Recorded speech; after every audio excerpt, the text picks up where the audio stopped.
So please welcome Kelly Sullivan Walden to the show. Welcome, Th- Kelly. Thank you, Ashley. So great to be with my sister from another mister.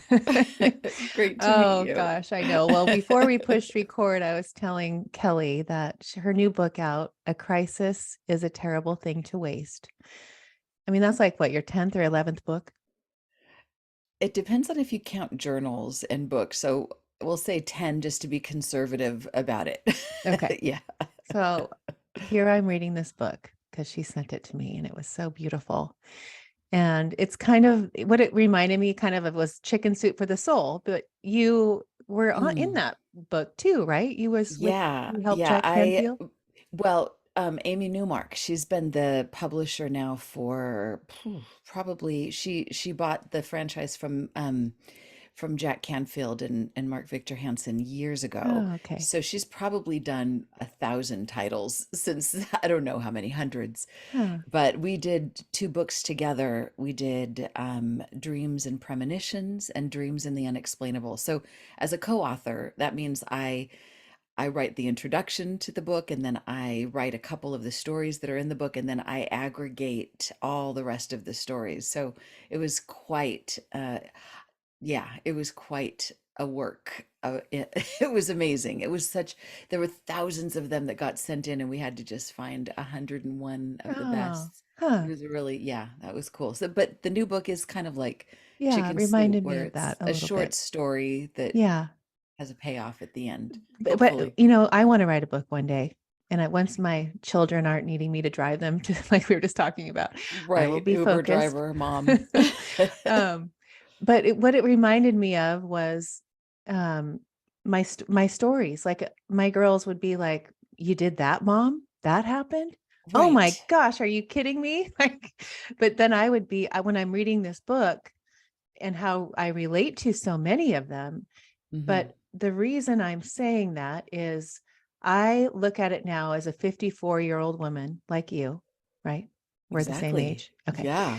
Um, and looking at it like you did, you took this book from the higher perspective, knowing that Mhm. everything is always perfect, Yeah. right? I love Yeah. saying, I'm always like the person that's like, hashtag, it's always perfect. Hashtag don't shoot me just because it's always perfect. But no, I Yeah. mean, like whatever you think is wrong is not wrong. Whatever you think is bad, or so that's what I loved about it because I am all about that because I love looking at life like that, like you do. Right. And sometimes it takes hindsight to show Yes. us that. But if we have enough experience doing that backward look and looking and taking stock of our lives and noticing that the best bits of wisdom that we have, I'll speak for myself, the really, if I have anything to offer anybody, yes, I'm a dream expert. Yes, I can help people understand the wisdom of their dreams. That's something I have to offer. But I think the thing that I have to offer that is most valuable is the fact that I've lived through so many things that were death defying and that that put me right at that place of where even if I did survive it, I could have been of the consciousness of life sucks and then you die. And but I didn't end up that way. And the best things I have to offer people are my stories of how I fell and how I struggled and then how I eventually clawed my way out and then who I am today. Like in 12-step programs, they say what it was like, what happened, and what it's like now. And then with a tale to tell, with like a strategy for how to overcome any obstacle. So I'm actually I was embarrassed, like really mortified putting this book out. It was very, very scary. But at this point, I'm actually having done a number of interviews at this point. I feel like, wait a minute, these are now my favorite stories, and especially those stories that I pull out of my treasure trove when somebody's going through something difficult, whether they be super jealous because somebody, their boyfriend's looking at somebody else, or if they're dealing with the death of a loved one, or they're dealing with their own mortality. I'm like, oh, I've got this story to tell you. So Yes. it's a blessing in Oh, disguise. I love it. I want to go before we get into some of the stories in the book that were my favorites that I want you to share. I want to go because you are Dr. Dream. Like, and I'm all about dreams. That's why when Oh. I started going down this Kelly journey, I'm like, oh my gosh, I'd be like, oh, here we go. Ashley's going to tell me her dream. And but anyway, so but I want people to understand where that even came from, where that became, where that birthed, Mm. where Kelly became the dream expert. Yeah, it's so funny. It's like being a fish and one of those fish becomes like a swimming teacher. So it's like we're all dreamers. We're all from the place of dreams, and it's our first language, all of us. It's just I happen to become aware of the fact that I was dreaming, and I had a sister who was my partner in crime, partner in shine, in dreams. So I think I remembered my dreams because I had somebody to share them with that didn't think I was crazy, who turns out we were having tandem dreaming experiences very often where we'd end up in the same dreams at the same time. So I think because of that special relationship, I just had a deeper emphasis on dreams going through my Mhm. life than most people. Most people kind of, by the time you're a teenager, you stop paying attention to them and start focusing on boys and whatever, all the things that bling and sparkle. But I kept an attention on dreams because I had such a reverence for them with my relationship with my sister. And then when I became a certified clinical hypnotherapist about 25 years ago, I was really already attuned to the subconscious mind, which is the way the language, it's where our dreams come from. And dreams are the language of the subconscious mind. So I already had kind of a step ahead in some way. I felt like I already knew the subconscious. And then once I became certified and I started to work with clients, I started to notice that the moment a client would share a dream with me, everything would switch. Like everything would go to being nice and organized and fine and how you doing? Okay, pretty good. Oh, I'm mad at my boss, blah blah blah. To all of a sudden, bam, we'd get right underneath all the BS belief systems to the Right. core of what was really going on. And dreams just seemed to be that, they're like my version of tarot cards, just a way to Hmm. get right to what's the problem and what's the solution without skipping a beat. So that was my background, and it's still a big part of the work that I do. I have a workshop the first Wednesday of every month. It's an open dream circle online called Wild Woman Wednesdays. It's a dream circle. So you're welcome to come Oh, good. anytime, Ashley. Oh, Um, fun.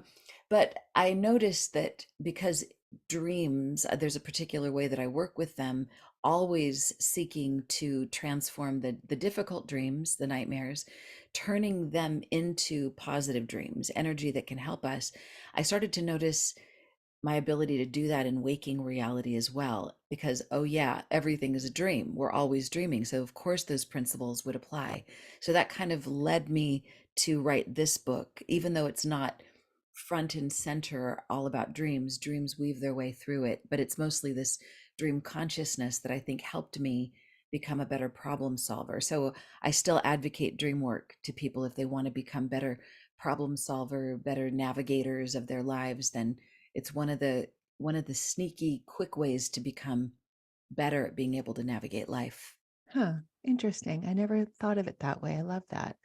But when you say that that was the way to get to somebody quickly, like to understand what's going on, Yes. it's them, Yes. is it them talking about their dreams and them feeling more connected to you because you kind of they went deeper into their soul, or is that part of it, and is also another part of it is you understand, like if it's a message from, whatever they're saying, the what I was learning from you was the dream is what's going on, even if it's with another person in there, it's really what's going on with you.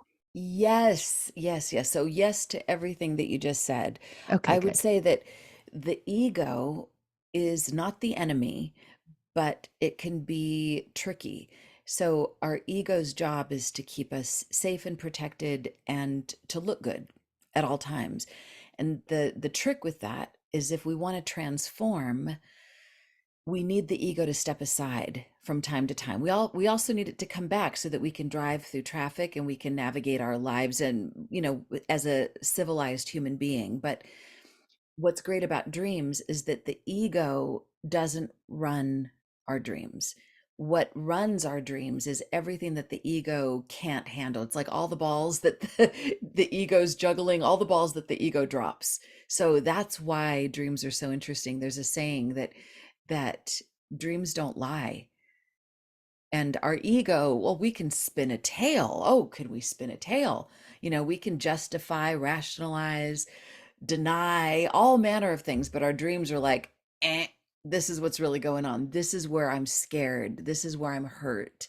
This is where I've given my power away. So like a lot of people will dream about sex with an ex, like they're like, I don't love him anymore, but why do I keep dreaming about my ex? Because it's where you left a part of your energy behind. So you're dreaming about some recurring place, a childhood home, a school, a breakup, because there's some part of you that got frozen in time back then, and your dream is trying to help us help you recapture that vital essence and bring it into real time. So it's kind of the lens I look at things through and look at dreams through. Okay. So saying that, when you look at where you go when you sleep, when you go to sleep, where your Right. soul goes to, like, I've in this podcast, it's been 3 years and I've interviewed people, your soul travels, we're astral traveling. Yeah, And you're really experiencing that dream. It's just in a different vibration. It's in a different plane of existence. Is that exactly. what you believe? Well, yeah, yeah. And I think it's kind of like words are like the finger pointing at the moon. It's not the finger, it's the moon, but it's this thing that is wordless, like who we are in consciousness. We can't exactly find the right words to explain, but we have to. It's the best way we've got. So we try. But basically, it's like we are these absolutely multi-dimensional, multifaceted beings, like diamonds. Like there's just so many facets. And we identify one facet as being kind of the human ego aspect. And we say, that's who I am. And we're like, Right? but then dreams happen. And it's like, no, no, no, you are so much more. You're connected to all the ascended masters. You're connected to all the great, all the heavens. You're connected with all the things that have not been healed yet in this world. You're connected to your ancestors. You're connected to consciousnesses that you don't even have words for or names for. You are infinite, an infinite being having a finite experience. But it's important to, while we're here in this body, in this dimension, to remember that we have access to something so much more vast. And even just that awareness alone, even if we don't know what it all means, we just knowing that we're connected to something great. It's kind of like knowing we have a bank account with millions and millions of dollars, even if we haven't figured out the PIN code to access it, knowing that it's there, it could Right? give us a little boost like, oh, yeah, I'm Oh, I not love just that. this, I'm so much more. One day I'll find out that PIN code, and maybe my dreams will help to give me that PIN code. But in the meantime, wow, oh, yeah, I'm not just this little struggling being. There's more to me than meets the eye. Right. What do you say about dreams that are reoccurring then? Yeah. Are those lessons that we keep? I have school dreams all the time that Do I you? can't find my class. I had to go back to high school. It's constant and I'll wake up and I'm just like so stressed out and thinking I didn't get to finish school and I didn't go to that grade and I missed that class, but it's always Yeah. I think it's funny that the people that I hear and meet that have those dreams are people that really do well in life. They're really up to oh, something. And so it's kind of like any mother that worries if she's a good enough mother probably is a great mother. It's the ones that don't worry that we should worry about. So right. Oh, having a funny. dream about school, that you're missing the class, that you're missing the grade, you forgot the test, it means that you're probably the type that likes to be prepared. And probably these dreams might, if you look at when you have them, you might notice, like chart the calendar and notice there might have been some big event that was coming up right around the corner, that the dream was a message to be prepared, to do the extra, to go the extra mile, to get your ducks in a row so that you could Hmm. show up and make it look so easy. But Right. behind the scenes, there was this like, get it together. But only people that are really productive and successful people have those kind of dreams. I've not met one slacker that has a bunch of Oh, can't figure out well, their there school you locker go. combination. I'm not a slacker. You're not a slacker. And the recurring nature of dreams, I always say Yeah. that's the cosmic highlighter pen. Just like any Mm, recurring issue that happens in our lives, it means, okay, I'm the common denominator here. The universe is trying to tell me something. It's like Groundhog's Day, right. that movie. It's like, okay, let me pay attention. At the very least, that's what to do. Like every little detail here is trying to give me a message that I've not yet received.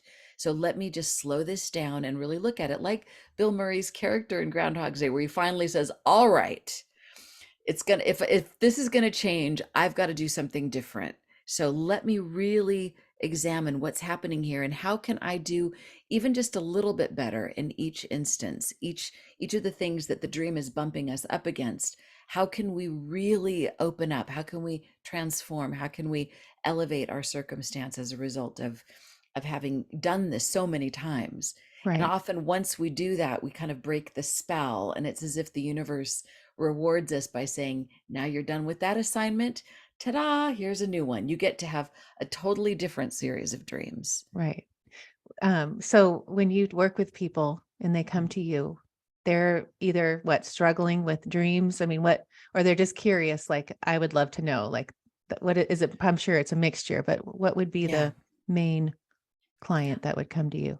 I would say there's been different types over the years. I would say at this point people come to me because they just want their lives to be better. And so it's for kind of general spiritual coaching, but dreams tend to show up. So some people come to see me just because of wild and vivid dreams they're having. But I also do I feel like dreams are kind of the platform for so much more. They're a way that our spirit communicates us to us. So it's kind of spiritual counseling, but there's always a dream element to it, whether explicitly or implicitly. So I think even if somebody comes to me because they don't typically remember a dream, Hmm. by the time they work with me a little bit, they start remembering. Their dream recall starts to kick in.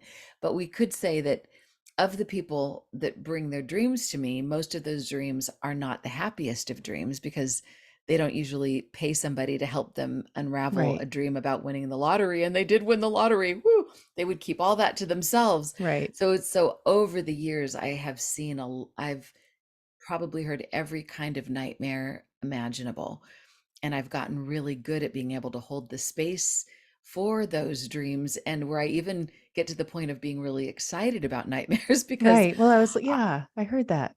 yeah, because I know that the nightmare is happening to get the person's attention, even to get my own attention when I have my own nightmares, so that we can make some great course corrections, so that we can change the way that our lives are unfolding, so that we can get back on track with our highest destiny, so we can live a more magical, wonderful life. Can you program your dreams? Yes, yeah, we can. And I like to do this loosely. I call this dreamifesting. And I'll be talking Oh, about this in more depth in my retreat coming up in June in Costa Rica. But this is where you get an idea, a sense of what you need help with. So it could be that there's some gnawing issue in your life, or there's maybe something very aspirational. Maybe you want to write your book, or you want to plan a trip to Paris, or you want to I remember one kid actually he was the he was a client's son who said, I really want to meet this skater guy who I'd never heard of. And I'm like, well, think about it before you go to sleep. And literally the next day he met this one famous person. It's the only famous person in all of Los Angeles he wanted to huh. meet. And that was the person he met. It was who he was focused on right Right. before he went to sleep. So what you think about right before you go to sleep, this is prime real estate. So the what you fantasize about, what you call to mind, and I like to think of it as what you give thanks for in advance. This is Mm. probably one of the little sneaky shortcuts, is to be grateful before it even shows up, as if to say you already have it, you just haven't uncovered it. Like just like going through your closet Everything you need is in your closet. You don't need to go shopping for anything. Everything's back there. So it's kind of like, oh yeah, the lottery ticket is in that closet. The trip to Paris, all everything I need for that is in my closet. I just need to remember that I already have it. Right. So you want to set that intention before you go to sleep, have your dream, wake up in the morning and interpret your dream from the perspective that it's giving you a clue, just like a detective on a hunt for clues. It's a clue for how to bring that desired outcome into fruition. Right. And when you wake up in the morning, you say to just be still. Like, what is your Mm, recommendation? You say something like that. exactly. It's in order to remember our dream, because that's the tough part. Most people jump out of bed so quickly because there's so many things to do.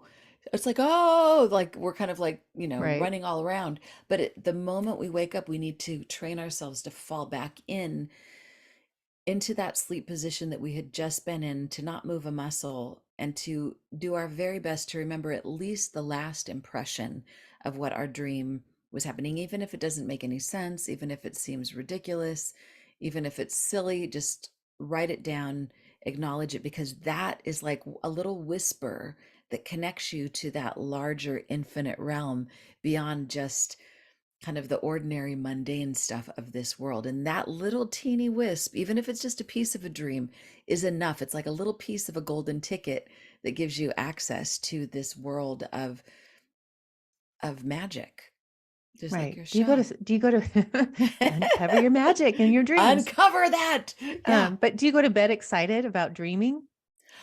I do. I do. I have yeah, I mean, I try not to get too excited because too much excitement makes it hard to sleep, but it is exciting. I mean, getting a good night's sleep and having great dreams is something I think we should all look forward to with anticipation. And, one way to, I always tell people this is not just a shameless plug, but one thing we can do if we're reading a book about dreams, like if you pick up any of my books on dreams, especially the Chicken Soup for the Soul books, because those are such short stories about dream miracles that will give you, it'll do multiple things in one. One, it's telling your subconscious mind, I want to remember my dreams. Number two, what if the dream I have tonight could change my life? And what if it, oh my God, what if, there we go.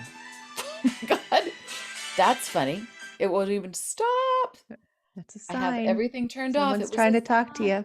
you. The dreams are constantly calling, even when we don't want them to. But yeah, I don't even know what I was saying, but No, anyway, I feel like, I love my dreams and I love to wake yes. up and my dad passed away like 17 years ago and he'll come Oh, in I'm my sorry. dreams, and I know that's he's visiting, so when people Yes.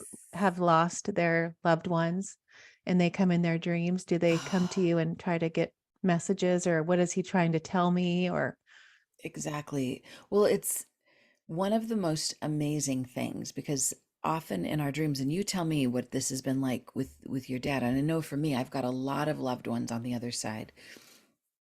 Having a dream about them is so precious because it's like getting to, it's kind of like getting to hack the system right, in some way. It's like we get to, I think if we were truly enlightened beings, we would have the awareness of them whenever we needed, right, as often as we agree. needed. So, in the meantime, as a way of being able to kind of work out our muscles in the consciousness gym, having a dream of a departed loved one, of your dad, of one of my best friends, of one of my pets,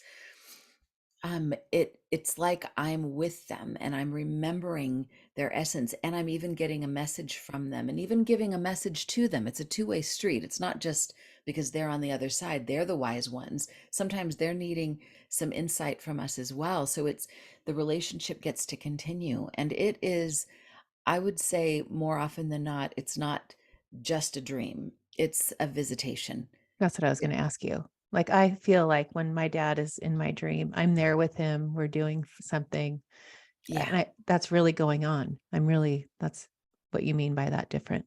Yeah. And could it be, I mean, if somebody told you your dad still loves you, your dad's still around, you'd be like, oh, okay, that's great, that's nice. But the fact that you have the dream, you have the actual experience, it's an experience that is yours, and you get to keep that, and you get to actually remember. I mean, just like you remembering actual times with him 17 years ago before he passed. But this is like, it's a continuation of the relationship, and nothing can be more healing than that, because I think our biggest challenge that we face as humans is the idea that one day we're not going to be here, and one day the people we love aren't going to be here. So, how do we come to peace with that? Our dreams are helping us to do that, because they're teaching us that, oh, yeah, our lives don't stop when our bodies stop. Right. What's most essential about ourselves and our loved ones is our spirit, and that part cannot be destroyed. It cannot be born, and it cannot die. It's eternal, and it grows and it builds. So how do you feel after you have one of those dreams Yeah, I with just your feel dad? close, and yeah, it's so comforting.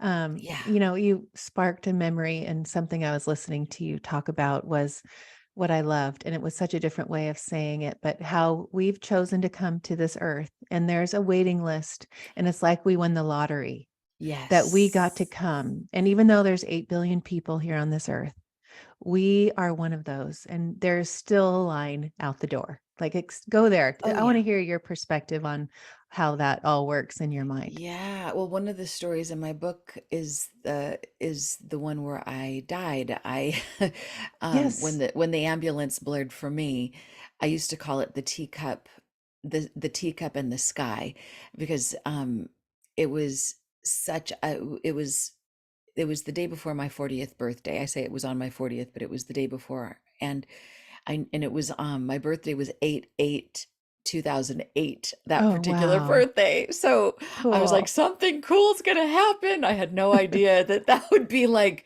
not being here anymore. But I got to the other side, and that was a whole story. I ate a little piece of a hash cookie on an empty stomach, and I'm a lightweight, and it took me out. So a little bit piece of hash shouldn't do that, but I left my body. My face turned totally white. My lips turned blue. I had no pulse. There was the ambulance, then pandemonium in this Indian restaurant in Santa Monica. And all I know is that I went into a place of great, extraordinary beauty and love. And every time I even think about it, I feel like I'm catapulted into this memory of all is well, all is good, no matter what's happening. And I felt so relieved when I got there. So I coming back into my body, because I was aware of the juxtaposition of my incredible exponential bliss versus what was happening on the human level, which was complete and utter chaos. 911, everybody freaking out, my husband and friends like so upset, and I couldn't communicate with them. I was trying so hard to reassure them, and had they been at peace with me not being in my, like me going, then I would have kept on going, because it Oh, was cool. like Huh. amazing. But because they weren't hearing me, I felt guilty. I felt like, well, that's not fair. I can't have all this bliss while I leave them feeling so horrible. I've got to at least let them know that I'm okay, and then I'm going to go. But all I know is that I realized a couple of things. One is that death is nothing to fear. It is, and I mean, we could be a little jealous of the people that die because of where they get to go, but we also can be jealous of our future self that gets to be connected to those people on the other side. And also, it's something to look forward to. But in the meantime, and this is getting back to your question, I'm glad I got to come back into this body, because it's an opportunity to practice what I learned on the other side, which I have a long way to go. I haven't practiced it perfectly by any means, but I really try. But it gives me I feel like I'm a better version of myself because of what happened. Hmm. But I also realize I'm not in a hurry to get out of this life.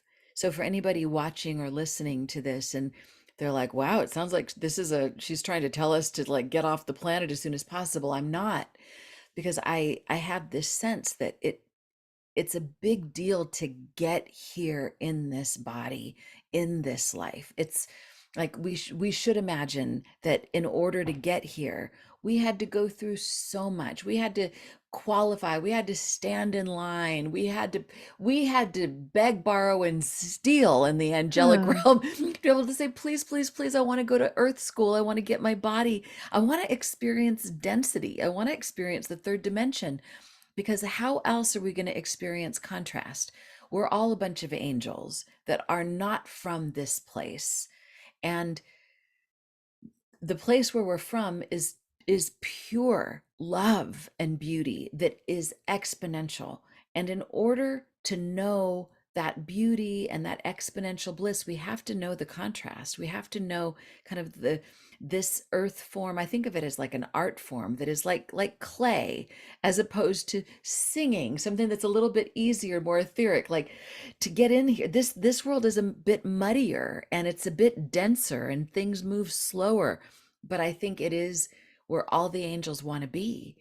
I think oh, this is where it's at, because we have the ability to be in heaven while on earth. That is our job. That is to uncover our magic. So you say this on your show. I've seen some of your episodes, like, and listened. It's like uncovering your magic is where it's at. It's absolutely where it's at while we're in this form. On the other side, that's easy to do.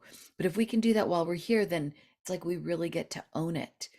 So this is a precious incarnation, and we really, if we were wise, instead of wanting to get off the boat so quickly, or wanting to just wish this life away, like, how many more years do I have here? Let me punch in my card. We would just say, no, no, no. Let's truly make the most of every single moment and not waste anything, and even let's not waste the crises. right. I love that. Oh my gosh, that really, I love that. That really, I know everyone listening is thinking the same thing as me, but I love that because it really does. When you talk about how it's so, you want to come here so bad, it's to learn the contrast, to learn what that feels like. Because, you know, when we're in it, people look at it like it's a crisis or this is hard, but it's not. We chose to be that. What do you say about, because right now I want to move to your book, but I want to ask you one more question. Yeah, sure. Um, when people decide not to come back, or an angel decides to say, "Oh, I want to stay in heaven," why would they choose that? Well, I mean, there's probably a you know so many different ways that a soul can incarnate, and we only know a few. I mean, we know that there's animals, we know that there are spirits, and there's different beings. I think that the soul is probably coded to go to the greatest place of learning and growing. My book, Luminous Humanist, the subtitle was How to How to Go, Grow, and Glow. I think the ultimate way to learn is to glow. And some of us know that we need the contrast. And I think we just pick where we incarnate based on desire, based on what resonates. And I think maybe some of us think, oh God, we forgot to read the fine print because it's really hard here. This is not easy.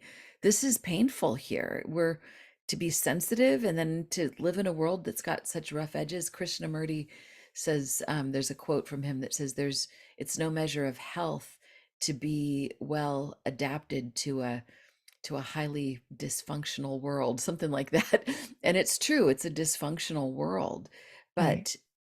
But I think the great mystics and sages have all said the same thing. Like, we're here to bring the light in to this dimension. That's part of it. Like, if we're wondering what our purpose is, it's to bring the light in the only way that we can, in the way that only we can.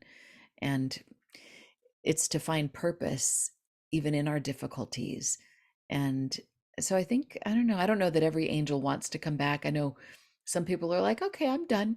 But it's a good place to be, to learn these lessons and to make the most of, I don't know. I think this is where it's at, actually.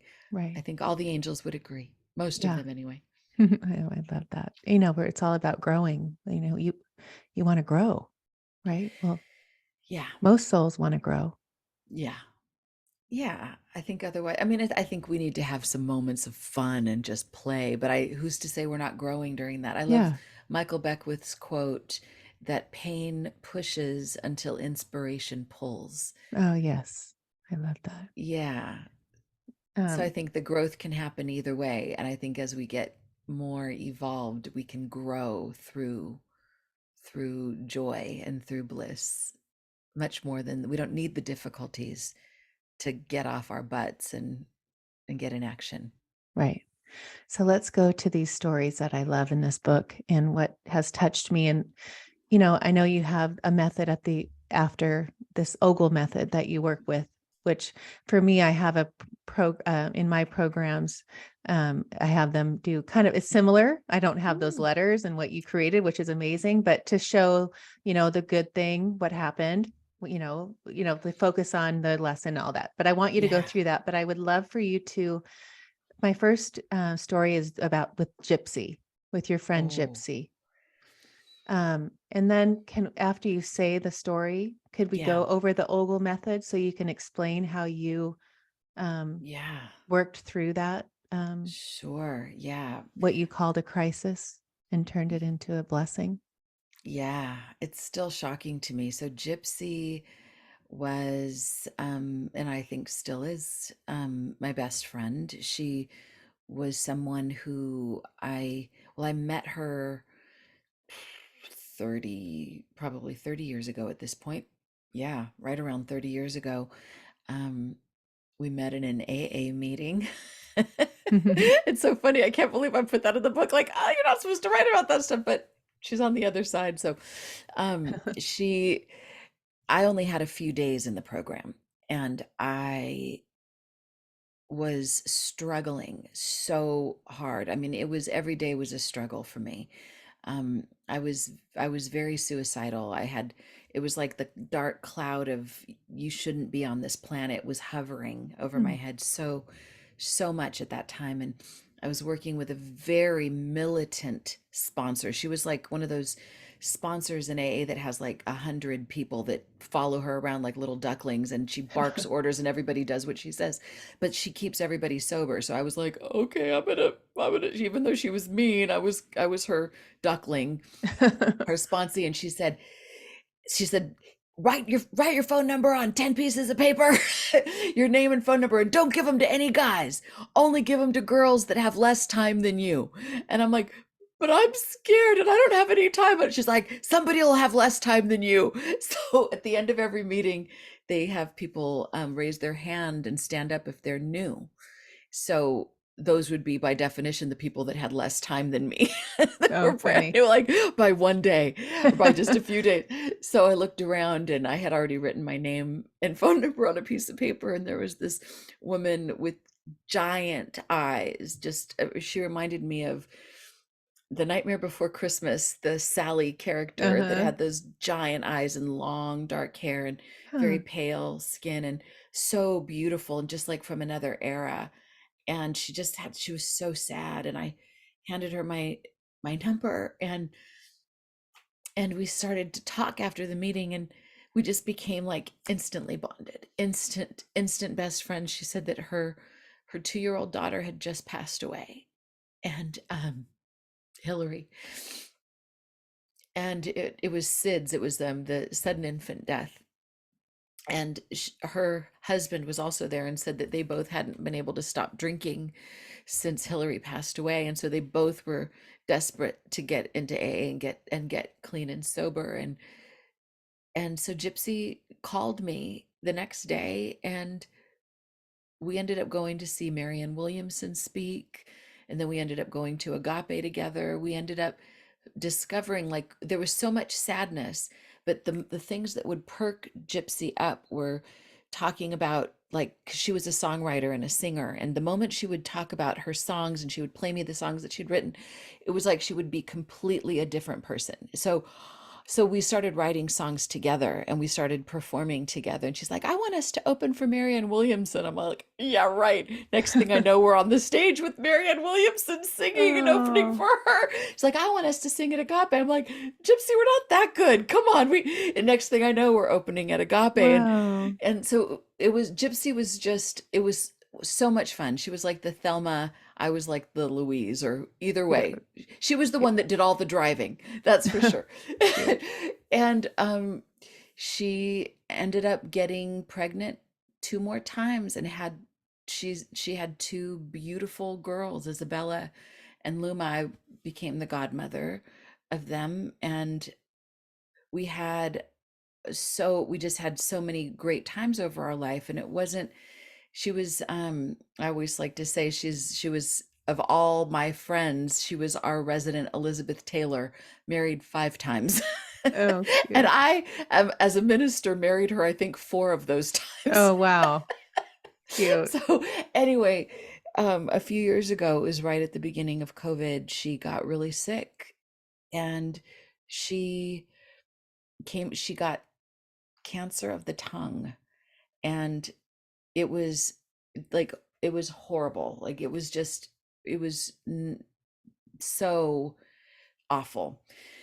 And they were trying to carve out the cancer from her tongue and to build her a new tongue. Sorry, this is, I know, maybe TMI, but the part that's important is, so she was, while her tongue was healing, she couldn't talk, she couldn't sing, she couldn't eat, she couldn't drink, she couldn't smoke. She did like to smoke, so there's a warning there. But she also was very passionate. She couldn't kiss, she couldn't do like Oh, any of the wow. things that were her favorite things in life. They were kind of like all taken from her. And then the surgeon carved out her whale. She had humpback whales tattooed around her wrist, her left wrist.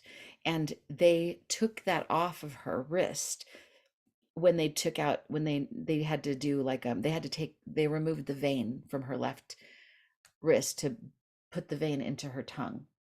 So at first it seemed like, oh my God, are you kidding me?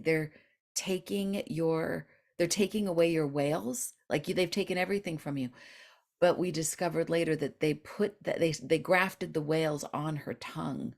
So it's Wow. like, okay, well, maybe now you're going to speak whale, which is just such a bizarre synchronicity, because literally right before our interview, my husband's studio is just in the building right next door to us, and he wanted me to come in to listen to this meditative thing that he created. And I was like, what are those sounds? And they were the sounds of whales. so that Oh, that was so her. that was Gypsy. Yeah. Yeah. And I'm like, wait, what is that high pitch? She's like, those are whales. I'm like, Oh my gosh. so, and the Gypsy story isn't one that most people ask about, so I was shocked that you asked about that one.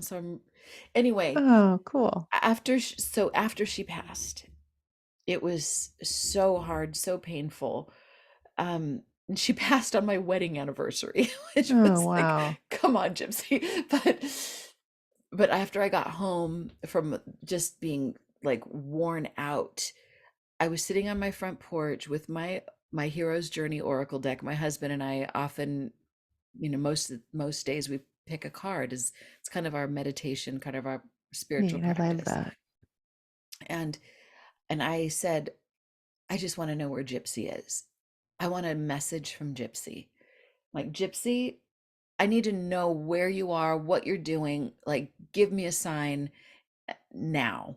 So I picked the card, and of the 54, the 52 cards in that deck, there's one card that is the whale card. It's the belly of the whale, because it relates to the hero's journey, the stages. And that was the card that I pulled, the Whale of a Of Time course. card. And that just, and I had written it, but I didn't remember what I had written. And it was basically, I don't know, I should probably pull it and see if I can find it. I don't have it in front of me. I Oh, yes, remember you reading it, and I was like, oh yes, my I gosh. do. I do. I'll find Oh, it here. good. Um, but it felt like it was Gypsy communicating to me through the card. And now I have all kinds of, like, if the whale is often is the way that she connects with me. Okay, there she is. She speaks whale. Page 200. Okay, drum roll please. Let me see. That, but you've made the two oracle decks? I've no, I've got I've got 5 oracle decks. I've got 5. the Hero's Journey Dream Oracle. I've got just the Dream Oracle, and then I've got Dream Goddess and Awakened Dreamer. And right now on let me see, is this it? Oh, there it is.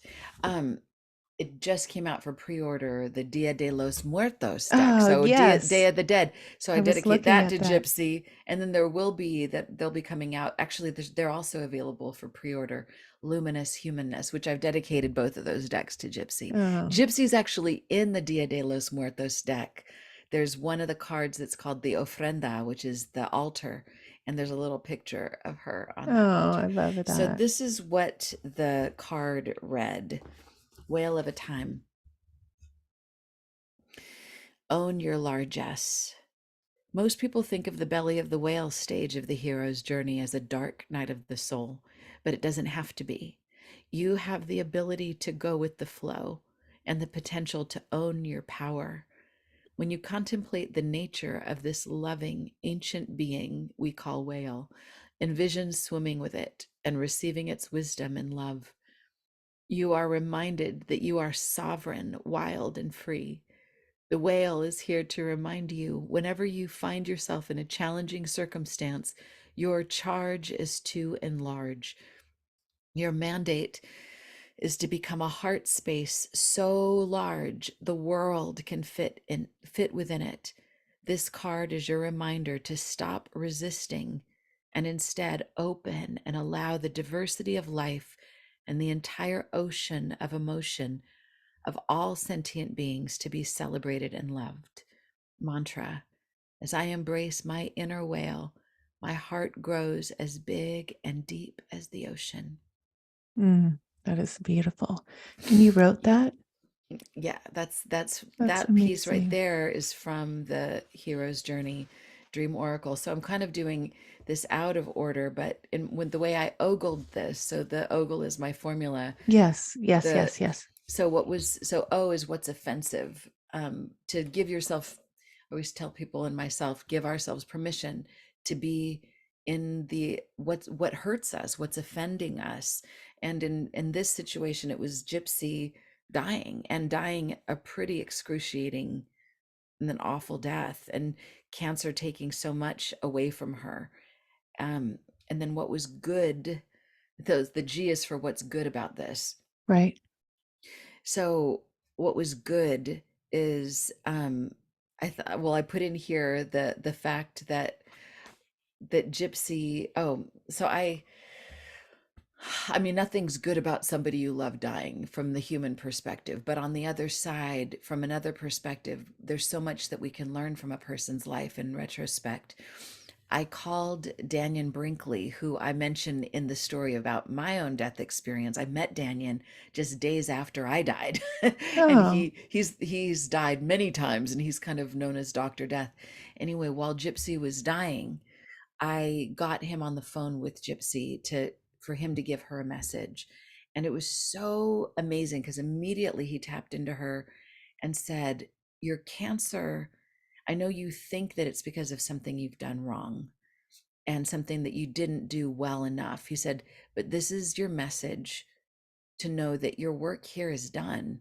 hmm, You actually are complete with everything you came here to do. So this is not a bad thing. Your body has been through so much, so just let go." And but basically it's like, consider death to be a celebration of having fulfilled your covenant with life. So I thought that was an yeah, amazing that's thing. beautiful. And then and I got to just be grateful that I, of all the time that I had with Gypsy, and grateful that, there's so many synchronicities and so much so much that I learned from being her friend. So I got to just explore what there is to be grateful for. Because sometimes I think when somebody passes, we're just so sad that they die, but we don't, it's like we feel ripped off because we don't have forever with them. Hmm. Whereas we could just at the same time feel grateful for all that time that we had. So I was Right. so grateful that I met her when we were relatively young, in our early 20s. We got to have all these years together. So the gratitude goes on and on. And then in the looking glass is, let me see, how did I do that with this one?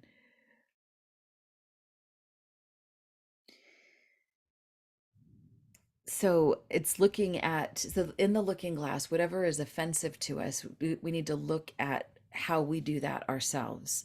So in Gypsy's case, she died. So if I was like, the most painful thing I could do to myself, and I think this is what a lot of us do when somebody dies, it's kind of like in solidarity, it's kind of like a backwards way of paying homage to them, is we Hmm. let a part of ourselves die with them. Hmm. Like we kind of we kind of dim our light a little bit. It's almost as if to say, well, if I keep shining, then it's as if I didn't care about them.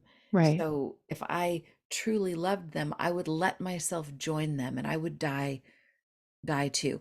So I could see that I was kind of wanting to do that. It was hard for me to live for a Mm. while. So I got to see that it's not my time to die. So then that brings me to the E. The elevate is to the the E for elevate is, well, what can we do? What part do we have some kind of, not necessarily control, like in a controlling way, but what is in our lane to do?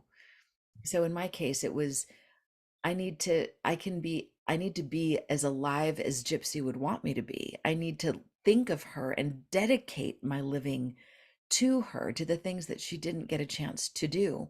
And I want to swim more, I want to sing more, I want to do all the things that Gypsy won't get a chance to do. And um love as crazy, passionately, wildly as she did. So those are some things Mm.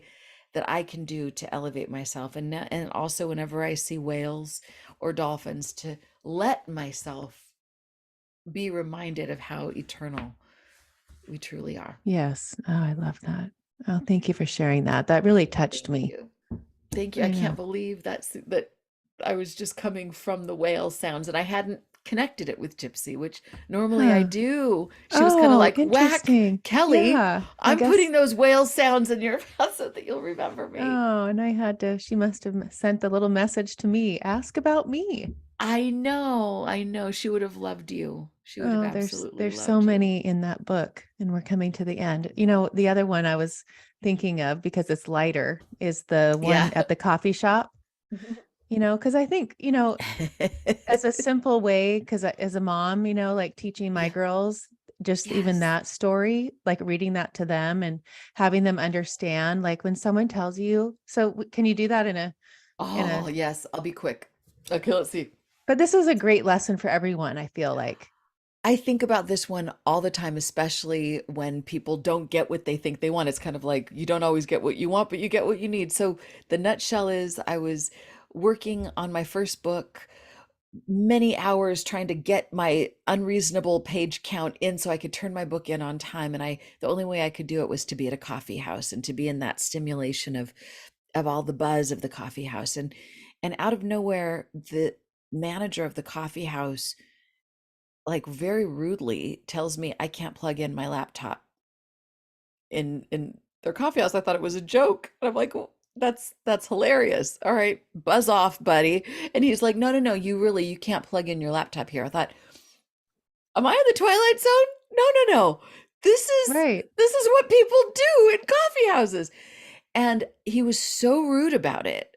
I'm like, "I want to talk to your manager." He said, "I am the manager." I'm like, oh my God. Oh, funny. So I found myself wanting to just go in, like my inner rage monster woke up and I'm like, I want to kill this guy. He's ruining my flow for today. How do you I've fashioned my entire identity on being the kind of person that never gets kicked out of anywhere. Oh my God. So I'm walking out the door with my laptop, just kind of in a state of shock. Like, what the heck is all that about? So this little thought bubble comes over my head. What if there's a meaning in all of this? I'm like, screw you. Right. No, this just sucks. So, but there was that little, hmm. So I get home, pull out the mail out of my mailbox, and gonna throw all this stuff away, all the junk mail. But I realize there's 5 postcards for a brand new coffee shop that had just opened up around the corner from where I lived, that I never would have noticed because I was only attuned to the familiar places that I was used to going. But on one of the postcards it said, "Present this and get your first coffee and pastry on us." I'm like, "Oh, well, maybe I'll check this out. I mean, what have I got to lose?" So I drive the few blocks to this place, and it is like the Shangri-La of coffee houses. It was so cute. It was like New Orleans bordello style, just wrought iron and flowers, and so beautiful. And it was these hunky men come out in front, and they're like, "Hi." I'm like, Oh. "Hi there." I mean, they're both gay, but still, they were so sweet. And they're like, "Come on in." It was as if they were there to greet me. I'm covered in chills as I Oh. say this. And it was brand new. There was hardly anybody in it. Like nobody knew it was there. And they were like, "What kind of coffee do you want? We'll make you our favorite." And I'm like, "Okay." And it was the most delicious caramel almond frappuccino, whatever it was. It was so good. Like gave me a little sampling of all their scones. I'm like, I shouldn't do so many carbs, but today, screw it.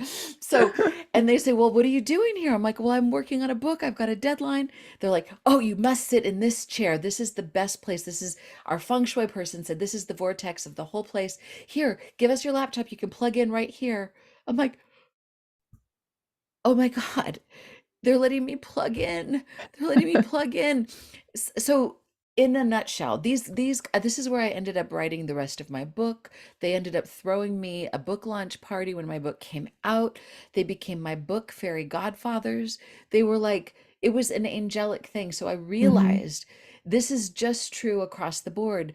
Whenever, like, rejection is God's protection. Whenever we are told, "You can't come in here, we don't want you for this, we don't love you, I don't like you," it just means that there's someone, something 5,000 times better than Yes. whatever we thought it was supposed to be. Right. So that is one of my favorite stories because life is constantly doing that to us. Right. Don't go here, go here, because we have a much better destiny for you here. If we could just know that and not have to kick up such a fuss as I did, and we could leave with a little more dignity and just know, okay, that just means something's better for me. Thank you. Thanks Thank for the you. information. Bye bye. I'll Bye take my bye. cord and I'll I'll pull it take out my of. cord and plug in elsewhere where they want me. Because who wants to be where we're not wanted anyway? Where there's somebody else that Exactly. wants us. Exactly. Always. Yes. Oh, but you know, I think that story struck a chord in me. Like I said, like as a mom, like Yeah, knowing that as a young child, as a young girl, getting ready to start their life and knowing like anything that's going to tell you to know a no is a yes somewhere else, you know. exactly. And it's the no isn't a yes from that person that said no. Right. I mean, some people say, "Well, a no is just a yes that's flipped upside." No, no. No. I mean, the Yes. universe is guiding us. If we were totally enlightened, it wouldn't take somebody having to say, "Don't plug in here." I would have just energetically known, Not here. Ooh, this feels better." Like, I think as we get better, we don't have to have such harshness. Like that was Right. pretty harsh. It was like, "Get the hell out of here, lady." Wait a minute. He's like, But you I have these other guys to meet. Go. and I never ever would have gone. And it was so I have to tell myself this all the time because we're Right. constantly, I mean, at least for people like you and I, we're like entrepreneurial. We're putting our neck out. We don't get yeses for everything we expose ourselves to and hope. But the universe has a plan for all of us, period. And if we attune to it, we can enjoy the entire journey, even when it's not exactly where we thought it was supposed to be. Right. Love it. I love you. I loved meeting you. I love your I love you, books. Ashley. I love everything that you talk about. Thank So we can find you at your website. at kellysullivanwalden.com. And if that's too hard to spell, you can go to ihadthestrangestdream.com. Oh, That's the name of that book I was writing back then in that coffee house. I oh, had the neat. strangest dream. It'll take you to kellysullivanwalden.com. And all my info is there about my book and my upcoming trip to Costa Rica in June. It's That all sounds about amazing. dreams and transforming the tragic into magic. And I've got a dream work practitioner training program for people who want to incorporate dream work into their healing practices and whatever they do as a coach or guide. And yeah, all those things are available on kellysullivanwalden.com or ihadthestrangestdream.com. Perfect. Oh, thank you so much. It was so fun. Thank you, Ashley. You're so You're beautiful. so welcome.